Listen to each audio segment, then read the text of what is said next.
Friends, இன்னைக்கு இந்த video நம்ம ப்ரைவசி பாலிசி எப்படி ஜென்ரேட் பண்ணுறது பற்றி பார்க்க போகிறோம். வீடியோ ஸ்கிப் பண்ண பாருங்க, அப்போ அவங்க பிடிக்கும். ஸோ ஃபர்ஸ்ட் நீங்கள் வந்துட்டு நான் கொடுக்குற லிங்க் ஓப்பன் பண்ணிக்கோங்க. அந்த வெப்சைட்குள்ளே போயிட்டு ஸோ உங்களோட கம்பெனி நேம் இருந்தால் ஆட் பண்ணிக்கோங்க, இல்லைனா உங்கள் வெப்சைட் நேம் ஆட் பண்ணிக்கோங்க. ஸோ நான் வந்து பிடெக்பிரனர் அப்படின்னு டைப் பண்ணுறேன். டைப் பண்ணிவிட்டு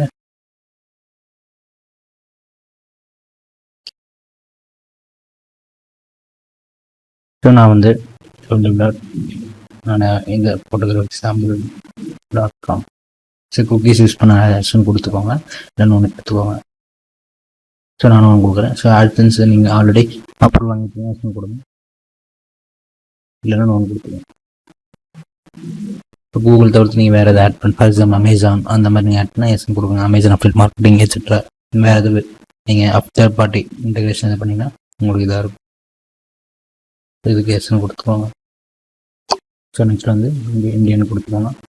கொடுத்துட்டு ஸ்டேட் தமிழ்நாடு அந்த மாதிரி உங்களுக்கு என்ன ஸ்டேட் அதை கொடுத்துக்கோங்க. கொடுத்துட்டு இமெயில் அட்ரஸ் நான் வந்து ஜஸ்ட் எக்ஸாம்பிள் gmail.com கொடுத்து ஜென்ரேட் மை ப்ரைவசி பாலிசி கொடுத்துக்கோங்க. ஸோ கொடுத்துட்டு இப்போ வந்து இதை காப்பி டு கிளிக் போர்டு கொடுத்துக்கோங்க. ஸோ இப்போ நம்மளுக்கு ஜென்ரேட் ஆகிடுச்சு. இது நம்ம எப்படி ஆட் பண்ணுறது நம்ம அடுத்த வீடியோவில் பார்ப்போம்.